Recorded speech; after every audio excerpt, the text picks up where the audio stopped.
وہ تقریباً 4000 میرے خیال میں افراد بنتے ہیں جن کا سبسڈی کا کوٹا ختم کر دیا گیا ہے، اور 4000 پلس ہر گھر میں 6 یا 7 کا ایوریج ہے، تو یہ 26-27 ہزار لوگ جو ہیں وہ سبسڈی جو حقدار نہیں تھے وہ اس سے آؤٹ ہو جائیں گے۔ تو ایک تو یہ فیصلہ لیا گیا ہے۔ دوسرا جو ہے، اس سے مارکیٹ میں جو ریٹ تھا، جس طرح بتایا 2000 اور 12000 یا 2000 اور 16000، تو سمگلنگ کا ایک بہت بڑا یہ ایک ذریعہ بن گیا تھا، وہ ہیروئن یا چرس کی طرف یہ ایک سمگلنگ کا ایشو بن گیا تھا، چونکہ پاسکو سے لے کے پنجاب کے وہ مارکیٹ سے لے کے پاسکو تک اور گلگت بلتستان تک پہنچاتے جو ہے اس کے بہت ساری کمپلینس تھی۔ تو اب جب تھوڑا سا یہ ریشنلائز ہو جائے گا تو اس سے یہ جو سمگلنگ کا ایشو ہے یہ بھی ختم ہو جائے گا۔ اور تیسرا جو ہمارا جو ایشو ہے سب سے زیادہ جس پہ صوبائی حکومت فوکس کر رہی ہے، وہ یہ ہے کہ جو لوگ حقدار ہیں اس سبسڈی کے ان تک اس کو پہنچایا جائے۔ اس میں گریڈ 17 اینڈ ابو کے بعد اگلے مرحلے میں جو بھی وکلا ہیں جو بار کاؤنسلز کے ساتھ رجسٹرڈ ہیں، ظاہر ہے وکلا بھی ماشاءاللہ ایک کیس کا لاکھوں روپے وہ فیس لیتے ہیں، ان کے لیے بھی یہ سبسڈی ختم کی جا رہی ہے۔ پاکستان انجینئرنگ کاؤنسل کے ساتھ رجسٹرڈ جتنے کانٹریکٹرز ہیں ان کی بھی گندم کی جو سبسڈی ہے ان کی بھی ختم کی جا رہی ہے، اور کوشش یہ کی جا رہی ہے کہ اس کو جو اس سے کیا ہوگا کہ ہم اگر 16 لاکھ منگواتے ہیں، ہمیں جو بجٹ سیلنگ ہے 9 یا 10 ارب روپے، اس سے اگر 1 لاکھ بوری بھی کم ہو جاتی ہے تو وہ آپ کا بجٹ اور اس کے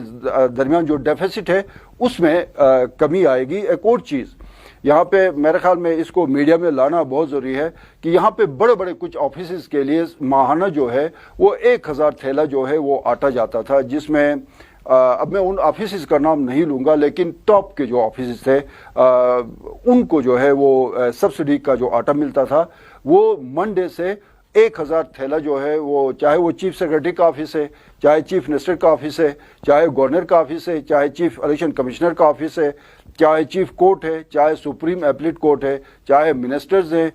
ان کے لیے جو بالکل بھی اس کے حقدار نہیں تھے 1000 تھیلا جو ہے ان کو جاتا تھا، وہ بھی منڈے کے بعد وہ سلسلہ بھی ختم ہو جائے گا۔ تو ایک تو یہ گندم کا ایک میر صاحب یہ ڈیسیجن تھا۔ اس کے بعد دوسرا ایک جو فیصلہ ہوا ہے جو کیبنٹ میں جو واضح طور پہ سامنے نہیں آیا، کل چونکہ سکردو میں پریس کانفرنس تھی تو وہاں پہ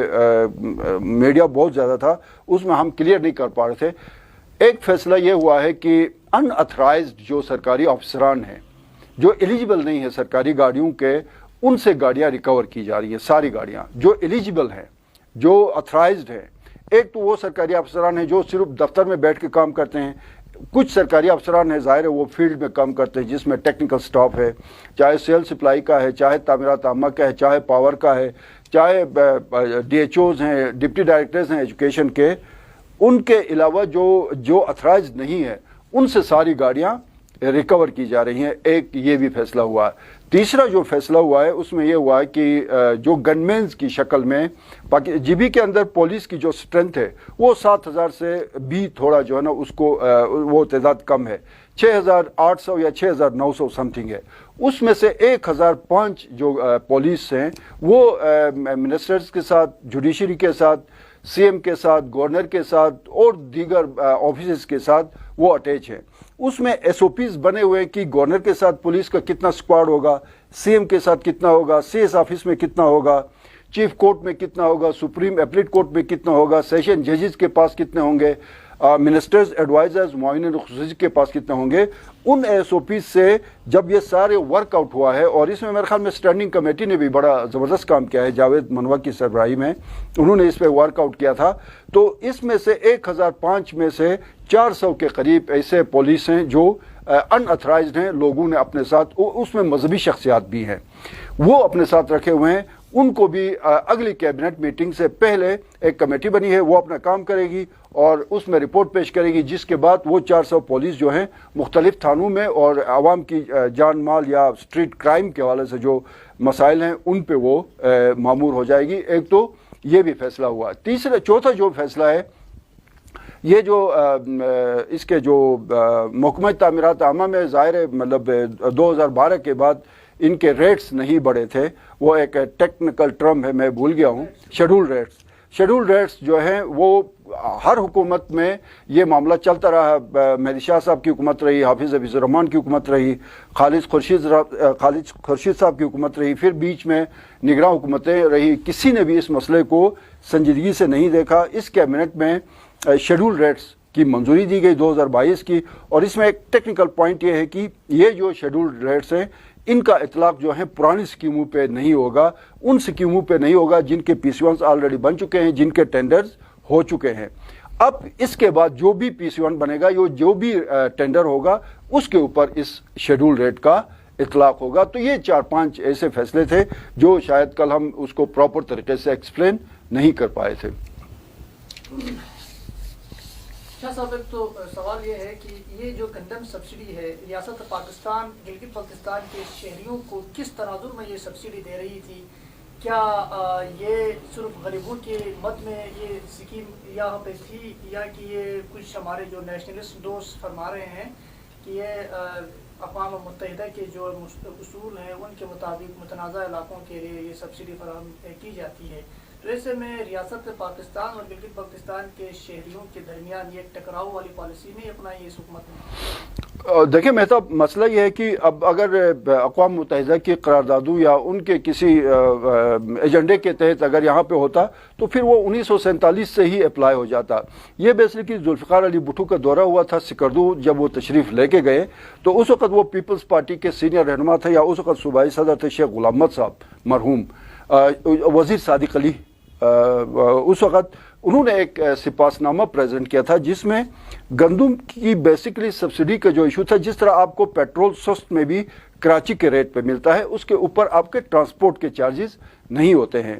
سیم ذوالفقار علی بھٹو کے دور میں ٹرانسپورٹ, ظاہر ہے پنجاب کی گندم کو آپ نے چپورسن میں بھی اسی ریٹ پہ, جس ریٹ پہ قصور میں گندم ملتی تھی اسی ریٹ پہ آپ نے چپورسن میں بھی گندم کی فراہمی کرنی تھی. تو وہ سلسلہ کافی عرصے تک چلتا رہا, لیکن اس کو اب لا کے انہوں نے کنفیوز کر دیا, جس کسی نے بھی کیا. لیکن یہ ایشو 2005-06 کے بعد زیادہ آ گیا.